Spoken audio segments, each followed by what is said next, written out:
Hello friends, welcome to Digital Studies. Be the excellence and beat the exam. Friends, जैसा कि पिछले video में हम लोग इंजीनियरिंग मैकेनिक्स के पार्ट 1 से रिलेटेड जो भी टॉपिक थे कवर किए थे, आज हम लोग पार्ट 2 में जो भी बचे हुए टॉपिक को कवर करेंगे। जैसे इसमें हम लोग पढ़ेंगे friction, machine, pulley, frame, linear motion, Newton's law of motion, simple harmonic motion या सरल आवर्त गति, या इससे रिलेटेड जो भी टॉपिक हैं वो सबको हम लोग कवर करेंगे। फ्रेंड्स, हम आप लोगों को बताना चाहेंगे कि ये जो भी स्टूडेंट प्रेजेंट टाइम में पॉलिटेक्निक कर रहे हैं, चाहे वो सिविल इंजीनियरिंग के हों, चाहे वो मैकेनिकल इंजीनियरिंग के लिए हो, ये वीडियो उनके लिए बहुत ही यूज़फुल होगा। और जो भी student competitive exam SSC JE या यूपी ट्रिपल एससी जेई का कम तैयारी कर रहे हैं, उनके लिए भी काफ़ी यूज़फुल होगा। अगर एक बार ये वीडियो अच्छे से देख लेंगे तो पूरा पढ़ा हुआ जितना पहले का पढ़ाई किए हैं सारी चीज़ रिकॉल हो जाएगी।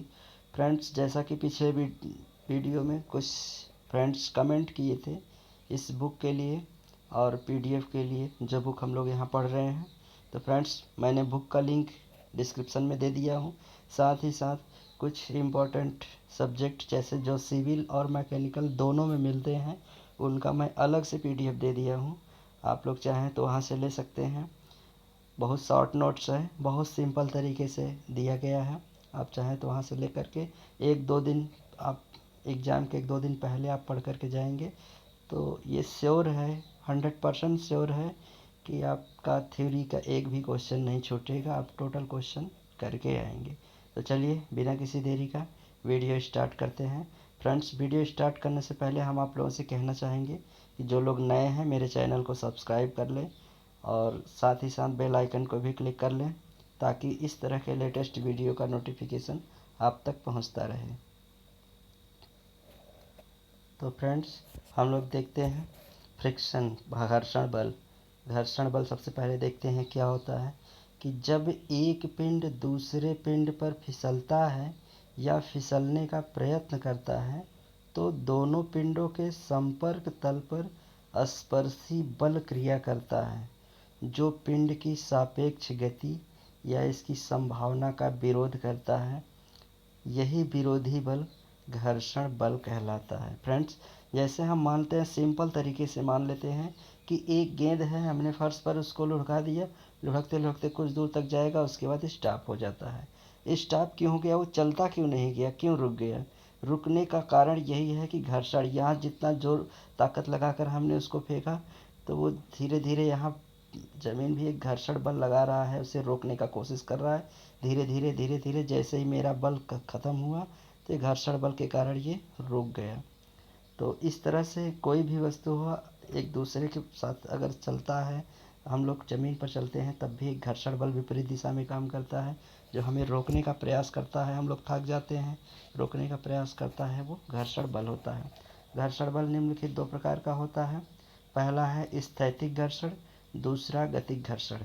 स्थैतिक घर्षण में देखते हैं क्या होता है कि जब दो पिंड में सापेक्ष गति नहीं होता है तो उस दशा में सापेक्ष गति की संभावना का विरोध स्थैतिक घर्षण कहलाता है। अर्थात कोई भी वस्तु अगर रुका है और उस पर कोई गति नहीं हो रहा है तो वहाँ पर रुकने का कारण जो है वो स्थैतिक घर्षण के कारण वस्तु रुकी हुई है और बैलेंस हुआ है। गतिक घर्षण क्या होता है कि जब एक पिंड दूसरे पिंड के सापेक्ष गति में होता है तो दोनों के संपर्क तल पर घर्षण गतिक घर्षण कहलाता है। अर्थात जैसे भी कोई मान लेते हैं कि कोई गेंद ही हमने फेंका, ज़मीन पर लुढ़कते जा रहा है, तो इसमें जहाँ भी जब तक लुढ़क रहा है तब तक उसमें गतिक घर्षण काम कर रहा है। जैसे ही वो हमारा बल रुका और घर्षण बल ज़्यादा हो गया, वस्तु रुक गई, तो वो वहाँ पर स्थैतिक घर्षण हो जाएगा। कोई भी गाड़ी है, अगर वैसे मैंने चलाकर छोड़ दिया, कुछ दूर तक जाते जाते वो अचानक रुक जाएगी, अर्थात वहाँ पर जब चलती रहेगी तो गतिक घर्षण होगा। जैसे ही रुक जाएगी वहाँ पर क्या होगा? स्थैतिक घर्षण। स्थैतिक घर्षण ज़्यादा हो जाएगा तो वस्तु चलेगी नहीं, और गतिक घर्षण अगर ज़्यादा रहेगा तो वस्तु चलती रहेगी। तो गतिक घर्षण भी दो प्रकार का होता है। पहला है रोलिंग और दूसरा है सर्पी। मतलब गतिक घर्षण है या तो वस्तु स्लिप कर सकती है या तो रोल कर सकती है। तो स्लिप अगर एक दूसरे के सापेक्ष स्लाइड कर रहा है तो सर्पी घर्षण जब एक पिंड दूसरे पिंड पर फिसलता है तो संबंधित घर्षण को सर्पी घर्षण कहते हैं। जब एक फिर अगला है रोलिंग घर्षण, जब कोई पिंड किसी सतह पर रोलिंग करता है तो संबंधित घर्षण को रोलिंग घर्षण कहते हैं। रोल करता हुआ एक पिंड किसी दूसरे पिंड पर रोल करता हुआ जा रहा है तो वहाँ पर क्या होगा, रोली घर्षण होगा। अगला टॉपिक हम लोग पढ़ते हैं सीमांत घर्षण। जब दो पिंड के संपर्क तल पर वह अधिकतम घर्षण जब उन पिंडों के सापेक्ष होने ही वाली होती है तो सीमांत घर्षण कहलाता है। अर्थात दो पिंड हैं, जब एक पिंड दूसरे पिंड पर सिर्फ फिसलने ही वाला, जिस कंडीशन पर फिसलने ही वाला होता है तो उस समय जो घर्षण लगता है वो सीमांत घर्षण होता है। कि दो, फिर से देख लेते हैं कि दो पिंडों के संपर्क तल पर वह अधिकतम घर्षण जब उन पिंडों के सापेक्ष होने वाली ही होती है तो उसे सीमांत घर्षण कहते हैं। अब हम लोग आगे चलते हैं फ्रेंड्स, देखते हैं स्थैतिक घर्षण के कुछ नियम। स्थैतिक घर्षण के रूल्स क्या होते हैं। स्थैतिक घर्षण के नियम क्या है कि इसके जो कि मोस्ट इम्पॉर्टेंट है, कभी कभी पूछता है ये क्वेश्चन कि स्थैतिक घर्षण के नियम क्या होते हैं, तो उसे देखना होगा। टॉपिक वाइज हम लोग देखते हैं। इसके अंतर्गत घर्षण वे सभी नियम सम्मिलित हैं जो पिंडों की सापेक्ष गति न होने पर स्थित अवस्था से संबंधित है। पहला नियम क्या है कि जब दो पिंड संपर्क में आए तो उनके संपर्क तल पर घर्षण बल स्पर्श रेखीय होता है तथा लगाए गए बल के विपरीत दिशा में क्रिया करता है। अर्थात फिर से देखते हैं, रिकॉल कर लेते हैं। जब दो पिंड संपर्क में आते हैं तो उनके संपर्क तल पर घर्षण बल स्पर्श रेखीय होता है तथा लगाए गए बल के विपरीत दिशा में क्रिया करता है। दूसरा नियम क्या है, देख लेते हैं। दूसरा नियम है कि घर्षण बल स्वयं वह बल है जो स्थैतिक संतुलन की अवस्था में उसका मान लगाए गए बल के बराबर होता है। अर्थात अगर कोई वस्तु रुकी हुई है, हमने कोई गेंद फेंक दिया, रुका हुआ है, तो घर्षण बल अगर इस हमारे लगाए गए बल के बराबर है तब तो वस्तु रुकी रहेगी, तब नहीं चलेगी। अगर हमारा बल ज़्यादा होगा, घर्षण बल कम होगा, तब वस्तु चलने लगेगी। तो वही चीज़ है कि स्थैतिक घर्षण में कि घर्षण बल स्वसंयोजक बल है और स्थैतिक संतुलन की अवस्था में उसका मान लगाए गए बल के बराबर होता है। तीसरा कंडीशन ये है कि चरम या सीमांत बल और अवलंब प्रतिक्रिया का स्थिर अनुपात होता है। यह अनुपात संपर्क पिंडों के पदार्थों पर निर्भर करता है। चरम सीमांत घर्षण बल मतलब जिस कंडीशन में चलने ही वाला होता है, और अभिलंब प्रतिक्रिया एक स्थिर अनुपात होता है। यह अनुपात संपर्क पिंडों पर लगाए गए बराबर होता है। चौथा नियम क्या है कि घर्षण बल पिंडों के संपर्क तल के क्षेत्रफल के आकार पर आश्रित होता है। जितना क्षेत्रफल इसका रहेगा, ये हम मानते हैं कोई पिंड है, इसका जितना ही क्षेत्रफल रहेगा उतना ही ज़्यादा घर्षण बल लगेगा। क्षेत्रफल कम रहेगा तो घर्षण बल कम लगेगा। फिर हम लोग अगला पढ़ते हैं गतिक घर्षण का नियम। देखते हैं गतिक घर्षण का नियम क्या है कि इन पिंडों के सापेक्ष गति की अवस्था से संबंधित नियम सम्मिलित हैं जो निम्न प्रकार हैं।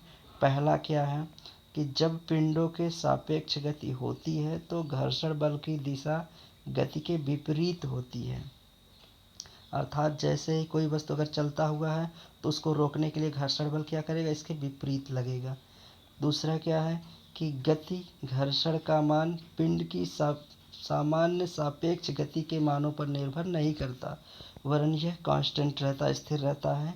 परंतु बहुत अधिक सापेक्ष गति के मान पर गतिकीय घर्षण पर्याप्त कम हो जाता है। अर्थात अगर ज़्यादा बल लगाकर कोई भी चीज़ फेंका जाए या ज़्यादा बल लगाकर कोई भी वस्तु मूव किया जाए, अगर स्लिप किया जाए तो क्या होगा कि घर्षण का मान कम हो जाएगा, वस्तु तभी चलती रहेगी। चलिए नेक्स्ट टॉपिक हम लोग देखते हैं घर्षण गुणांक। घर्षण गुणांक क्या है कि घर्षण के नियम के अनुसार चरम घर्षण बल F तथा संपर्क तलों पर अवलंब प्रतिक्रिया R में स्थिर अनुपात का घर्षण गुणांक कहते हैं। इसे म्यू द्वारा प्रदर्शित करते हैं। इस प्रकार घर्षण गुणांक म्यू बराबर चरम घर्षण बल F, अवलंब प्रतिक्रिया R होता है, इन दोनों का अनुपात होता है चरम घर्षण बल। तो ये याद रखिएगा, बहुत ही इम्पोर्टेंट है फ्रेंड्स। हमें आशा है कि आप लोग को समझ में आया होगा। आप लोग PDF लेकर के एक बार अच्छे से रिवीजन अगर कर लेंगे तो आप अच्छे से आपको क्लियर हो जाएगा। चलिए नेक्स्ट देखते हैं। जो अगर आपको समझ में नहीं आएगा फ्रेंड्स, कमेंट बॉक्स में कमेंट करिएगा, हम उस पर ज़रूर विचार करेंगे। नेक्स्ट देखते हैं सीमांत घर्षण बल। सीमांत घर्षण बल क्या होता है कि संपर्क में दो पिंड जैसे सीमांत संतुलन की अवस्था में होते हैं। संपर्क में दो पिंड जब सीमांत संतुलन की अवस्था में होते हैं अर्थात उनके बीच चरम घर्षण बल क्रिया करता है, तो इस घर्षण बल और अभिलंब प्रतिक्रिया का परिणामी जो कोण अभिलंब प्रतिक्रिया से बनाता है उसे घर्षण कोण कहते हैं। अर्थात अभिलंब प्रतिक्रिया से जो कोण बनाता है उसे घर्षण कोण कहते हैं। तो देखिए, जैसे हम मान लेते हैं कोई वस्तु है, ये रखी हुई है, इस वस्तु पर यहाँ से बल लगाकर इसको खींचा जा रहा है, तो घर्षण बल क्या करेगा, इसका विपरीत विरोध करेगा। घर्षण बल पीछे की तरफ लगता है F, तो ये रोकने की कोशिश करेगा। तो F क्या है कि अगर देखते हैं घर्षण कोण ये फाई एंगल पर है, ये अभिलंब प्रतिक्रिया R है, बल F लगा करके बल F ये घर्षण इसका विरोध कर रहा है, ये बल खींचा जा रहा है। तो देखते हैं, तो ये क्या होगा कि tan थीटा बराबर, अगर हम देखें एक अभिलंब प्रतिक्रिया डाल देंगे तो ये लंब हो जाएगा, ये त्रिभुज हो जाएगा। tan फाई बराबर क्या हो जाएगा, tan फाई बराबर देखिए क्या होगा फ्रेंड्स, tan फाई बराबर ये हो जाएगा, लंब बटे आधार होता है F/Rn। तो वही चीज़ हम लोग देखते हैं, tan फाई बराबर क्या होगा F/Rn, F/Rn। फिर उसके बाद अब देखते हैं कि चरम घर्षण बल अगर F है तो F बराबर क्या होगा म्यू आर, जो जैसा कि चरम घर्षण बल हम लोग पहले पढ़े थे कि F म्यू इक्वल टू पढ़े थे, घर्षण गुणांक म्यू इक्वल टू F/R। तो अगर F का मान निकालेंगे, R इस तरफ आएगा तो मल्टीप्लाई हो जाएगा, तो F इक्वल टू ये हो जाएगा म्यू आर। अब F के मान पुट कर देंगे यहाँ पर, तो F बाई म्यू आर बटे F बटे R, तो F का मान रख देंगे म्यू आर बटे R, R से R करंट कट जाएगा। tan फाई बराबर क्या हो जाएगा म्यू, या फाई बराबर tan अगर इस तरफ आएगा तो इन्वर्स हो जाता है, या फाई बराबर क्या हो जाएगा, फाई बराबर हो जाएगा tan, फाई बराबर tan इन्वर्स म्यू। इसका कंडीशंस क्या है आगे देखते हैं। कंडीशंस देखिए ये होता है कि घर्षण कोण की स्पर्जा, घर्षण कोण की स्पर्जा अगर ये देखें तो घर्षण कोण की स्पर्जा घर्षण गुणांक के बराबर होती है। आशा है कि समझ में आया होगा आप लोगों को। नेक्स्ट हम लोग पढ़ते हैं विश्राम कोण। विश्राम कोण क्या होता है, या एंगल ऑफ रिस्पोस, जब तल का झुकाव एल्फा घर्षण कोण फाई के बराबर होगा तो पिंड अपने भार के कारण ही फिसलने की स्थिति में होगा। अर्थात कोई अगर हम मान लेते हैं ये वर्टिकल है, यहाँ पर कोई पिंड अगर हम रख देंगे तो ये क्या होगा, ये अपने भार के कारण नीचे गिरना चाहेगा। अगर हम इसको बल लगाकर ऊपर की तरफ खींचेंगे तब भी ये नीचे गिरेगा। तो अर्थात अगर ये अपने भार के कारण नीचे गिर रहा है तो घर्षण बल क्या करेगा, विपरीत दिशा में लगता है, ये उधर की तरफ विरोध करेगा। तो इसमें यही कहा गया है कि तल का झुकाव एल्फा घर्षण कोण फाई के बराबर होता है। तो फ्रेंड्स आगे हम लोग देखते हैं, इसको कैलकुलेट करते हैं कि W sine phi, W sine alpha बराबर या बराबर होगा F बराबर म्यू आर एन, जैसा कि पिछले हम लोग किए W कॉस एल्फा होगा, cos W cos alpha W sine alpha बराबर tan एल्फा हो जाएगा। फिर ये म्यू, और म्यू बराबर जैसा कि उधर हम लोग पढ़े थे कि फाई बराबर ये पढ़े थे उधर tan इनवर्स म्यू, या तो म्यू tan इधर आएगा tan फाई हो जाएगा, tan फाई tan से tan कैंसिल हो जाएगा, tan से tan कैंसिल हो जाएगा, तो क्या बचेगा एल्फा बराबर कैंसिल हो जाएगा, तो एल्फा बराबर फाई अर्थात एल्फा बराबर। तो इसमें यही कहा गया है, परिभाषा जो दिया गया है इसमें यही है कि तल का झुकाव एल्फा, तल का झुकाव एल्फा और घर्षण कोण फाई, घर्षण कोण फाई, तल का झुकाव एल्फा घर्षण बराबर होता है। अर्थात हम लोग वही कैलकुलेट किए वहाँ पर कि एल्फा बराबर फाई या फाई बराबर एल्फा जो भी हो, तो ये क्या हो जाएगा, यही एंगल ऑफ रिस्पोस होता है। तो फ्रेंड्स आशा है आप लोग को समझ में आएगा, नहीं समझ में आएगा तो प्लीज़ कमेंट बॉक्स में ज़रूर कमेंट करिएगा। नेक्स्ट टॉपिक हम लोग पढ़ते हैं भार या बोझा उठाने वाली मशीन। अब इसके मशीन में हम लोग देखते हैं क्या होता है कि कोई भी हम मान लेते हैं कि वस्तु है, जैसे हम मान लेते हैं कि यहाँ पर है यहाँ पर बल लगाकर इसको हम खींचेंगे। यहाँ पर कोई भार अगर रख देते हैं, अगर इसको हम इस तरफ बैठ करके यहाँ से बल लगाकर खींचेंगे तो ये क्या करेगा, ये बोझ उठ जाएगा, अर्थात ये बोझ उठ जाएगा इधर ऊपर की तरफ। उसको हम लोग पढ़ते हैं कि मशीन या भार, देखते हैं क्या है कि भार या बोझा उठाने वाली मशीन में क्या है कि बोझा या भार उठाने वाली मशीन वह युक्ति है जिसके द्वारा कम बल लगाकर कम बल के प्रयोग से अपेक्षाकृत अधिक भार उठाया जाता है। जैसा कि फ्रेंड अभी हमने बताया आप लोगों को कि ये हम मान लेते हैं कोई मशीन ही मान लेते हैं, यहाँ पर रख करके और यहाँ पर कम बल लगाकर यहाँ जितना भी भार, लगभग मैक्सिमम भार को उठा सकते हैं। तो यही एक मशीन का, और भी मशीन सिंपल तरीका यही है समझने का। ऐसी कुछ परिभाषाएं हैं जिसको हम लोग देखते हैं। पहला है यांत्रिक लाभ। यांत्रिक लाभ क्या होता है कि किसी मशीन से प्राप्त यांत्रिक लाभ को उसके द्वारा उठाए गए भार W तथा भार उठाने के लिए आवश्यक प्रयास P के अनुपात द्वारा मापा जाता है। इस प्रकार किसी मशीन का यांत्रिक लाभ W/P अर्थात उठाया गया भार बटे लगाया गया बल, अर्थात यहाँ से हमने जो बल लगाया, यहाँ से जितना भार ऊपर उठा तो भार जितना उठा वो, और जितना बल लगाया, इन दोनों के अनुपात को क्या कहेंगे, यांत्रिक लाभ। अर्थात भार लगाए गए उठे हुए भार का अनुपात बटे उठे हुए भार बटे लगाए गए बल का अनुपात क्या कहेंगे, तो P जो लगाएंगे बल उसको प्रयास बोलेंगे, जो भार उठे होगा उसे हम उठाया गया भार ही बोलेंगे। तो अर्थात W/P यांत्रिक लाभ बराबर क्या होगा, उठाया गया भार बटे लगाया गया बल। नेक्स्ट हम लोग देखते हैं, नेक्स्ट क्या है कि वेगानुपात। वेगानुपात क्या है कि किसी मशीन द्वारा हम मानते हैं, ये सिंपल सा मशीन, यहाँ पर कोई बल भार यहाँ पर लगाएं, यहाँ पर कोई बल लगाएं, P मान लेते हैं, यहाँ पर बल लगाए, यहाँ पर W भार है। अब फिर उसके बाद यहाँ पर रखा हुआ है, टेक पर यहाँ पर है। अब यहाँ से हमने प्रयास लगाकर कुछ नीचे इसको खींचूँगा तो ये इस तरह से यहाँ पर आ जाएगा और ये भार उठ करके ऊपर आ जाएगा। अर्थात दोनों में कुछ डिस्प्लेसमेंट हम मान लेते हैं कि ये जो भार यहाँ था, यहाँ पर भार था, यहाँ से यहाँ पर जब पहुँचा तो ये x दूरी विस्थापित किया, x दूरी विस्थापित किया। और ये प्रयास जो यहाँ से था, यहाँ से मैंने इसको खींचकर नीचे लाया, ये y दूरी विस्थापित किया। तो वेगानुपात क्या होगा कि मशीन द्वारा भार उठाने के अंतर्गत यदि प्रयास P y दूरी विस्थापित होने पर भार W विस्थापित हो जाता है तो मशीन का वेगानुपात y/x हो जाएगा। इसे सामान्यतः VR द्वारा प्रदर्शित करते हैं। वेगानुपात बराबर क्या होगा, y/x मतलब प्रयास P का विस्थापन भार।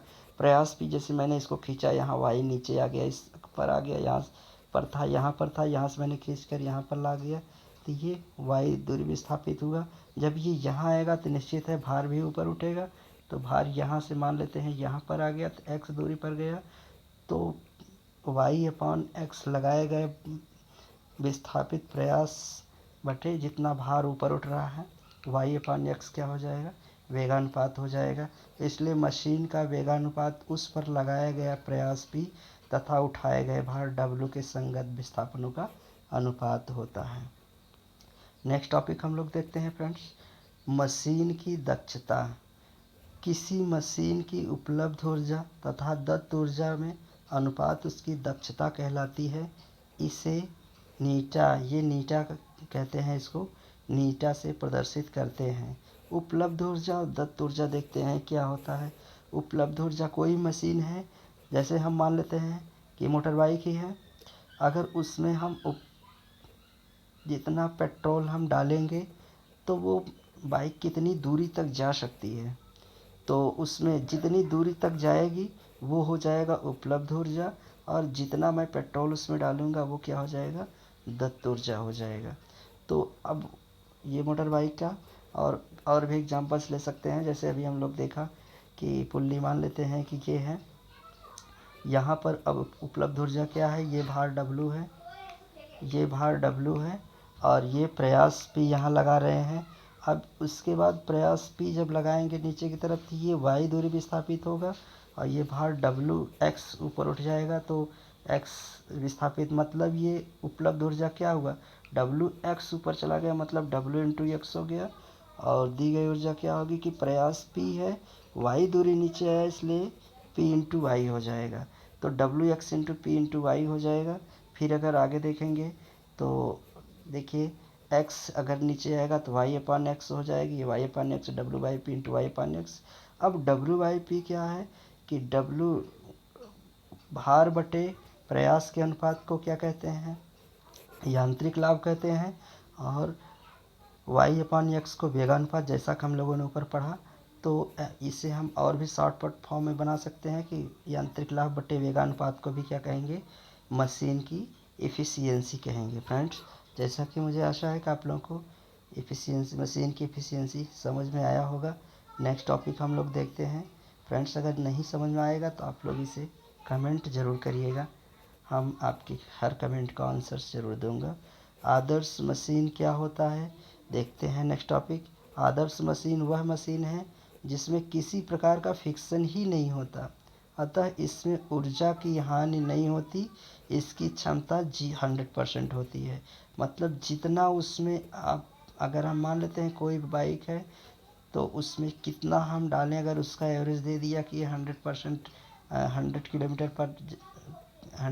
लीटर प्रति किलोमीटर जाएगा, तो ऐसा नहीं 100 किलोमीटर जाता है, वो कम या थोड़ा बहुत ज़्यादा, अगर जितना ऊर्जा देंगे उतना अगर वो जाएगा तो समझ लीजिए कि आइडियल मशीन होगा, कि जितना ऊर्जा देंगे उतना ही वो काम भी करे, तो वो आइडियल मशीन होगा। तो आइडियल मशीन का कंडीशन क्या होता है, ये उपलब्ध ऊर्जा बराबर दत्त ऊर्जा, जितना मैंने ऊर्जा दिया उतना वर्क किया, तो वो क्या हो जाएगा, आइडियल मशीन।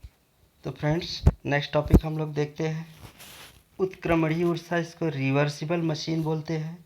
रिवर्सिबल मशीन ये होता है कि कुछ जो ऐसे रिवर्सिबल मशीन जिसकी मशीन की दक्षता 50% से अधिक होती है, उसे रिवर्सिबल मशीन कहते हैं।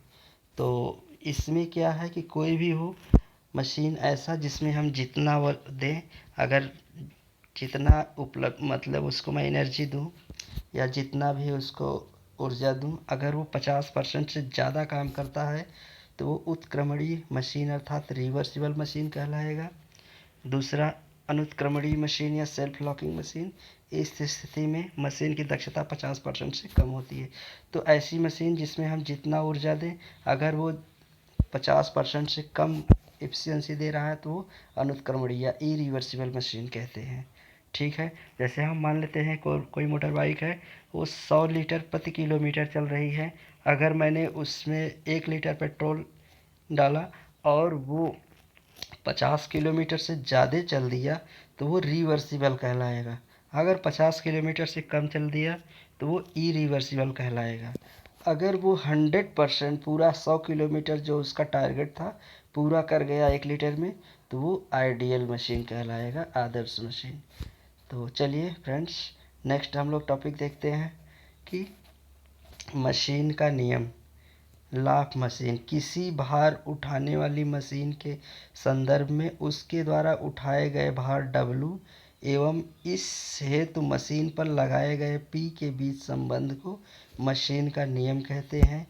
तो ये अगर हम मान लेते हैं कि एक मशीन, जैसे हमने अभी किया बनाया था, ये सेल्फ लॉकिंग, ये यहाँ पर हिंज कर दिया, यहाँ पर P प्रयास लगाकर W भार लगा दिया, तो उसका अगर हम फिगर बनाएंगे, W इस तरफ, ये प्रयास इस तरफ लग रहा है, यहाँ पर P पर जब W हम लगा कर इधर खींच रहे हैं तो ये C भी स्थापित हो जा रहा है।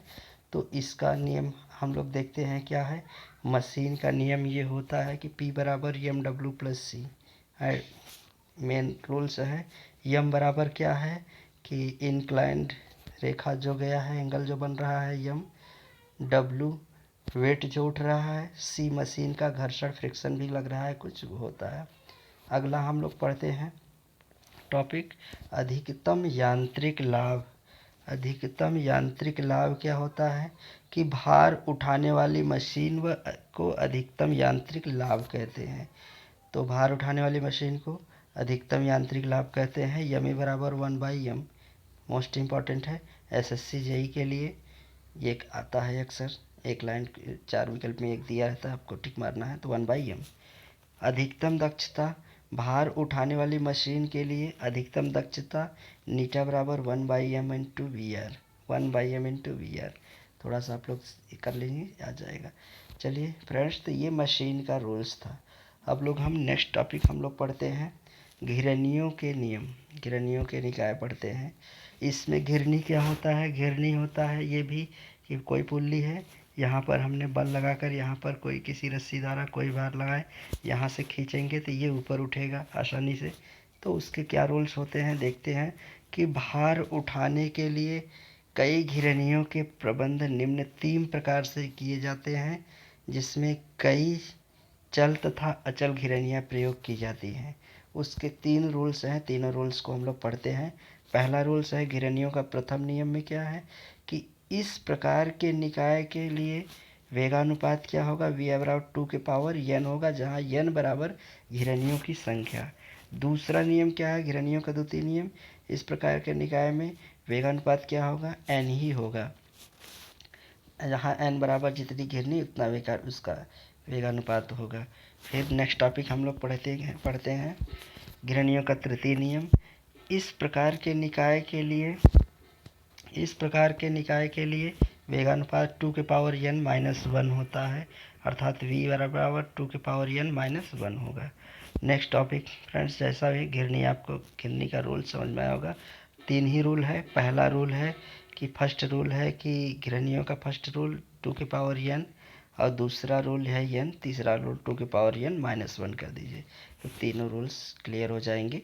ये ऑब्जेक्टिव पॉइंट ऑफ व्यू पर आते हैं, या कभी कभी पॉलिटेक्निक में भी दे दिए थे घिरनियों के नियम लिखिए, तो तीनों नियम आप लिख सकते हैं आसानी से। चलिए नेक्स्ट टॉपिक हम लोग पढ़ते हैं फ्रेम। फ्रेम एक संरचना है जिसके सभी क्षण एक दूसरे के साथ रिवेटन अथवा बेल्डन परिक्रमा से जोड़े जाते हैं। कोई भी फ्रेम है जैसे एक संरचना होती है जिसके सभी छड़ यहाँ पर या वेल्ड कर दें या रिविट से जोड़ दें, ये अगर हम बना दें तो ये एक फ्रेम हो जाएगा, जिसमें ये क्या होगा, ये जो जोड़ेंगे इसको जॉइंट बोलेंगे, ये इसका लिंक होगा, ये लिंक होगा और ये जॉइंट होगा, तो ये एक फ्रेम हो जाएगा। फ्रेम के कुछ रूल्स होते हैं, देखते हैं। पहला होता है परफेक्ट फ्रेम और दूसरा होता है इम्परफेक्ट फ्रेम। परफेक्ट फ्रेम क्या होता है कि परफेक्ट फ्रेम में नीचे दिया है कि नीचे दिए गए संबंधों को संतुष्ट करने के लिए परफेक्ट फ्रेम कहते हैं n बराबर 2j-3, जहाँ n बराबर क्या है? नंबर ऑफ मेंबर्स, और j बराबर number of joint. Imperfect frame क्या है? इम्परफेक्ट फ्रेम n बराबर 2j-3 होता है, जो 2j-3 को ना संतुष्ट करे वो इम्परफेक्ट फ्रेम कहलाता है। तो परफेक्ट फ्रेम ये होगा n बराबर 2j-3, अगर ये समीकरण संतुष्ट कर रहा है तो वो परफेक्ट फ्रेम होगा, नहीं संतुष्ट कर रहा है तो वो इम्परफेक्ट फ्रेम होगा। तो फ्रेंड्स आज बस यहीं तक। फ्रेंड्स अगर वीडियो मेरा अच्छा लगा हो तो प्लीज़ एक लाइक और शेयर कमेंट करिएगा। अगर कोई चीज़ समझ में ना आया हो तो उसे कमेंट करिएगा, बाकी PDF डाउनलोड कर लीजिए। कोई इशू होगा तो उसके लिए भी कमेंट करिएगा। बस देखने के लिए थैंक्स।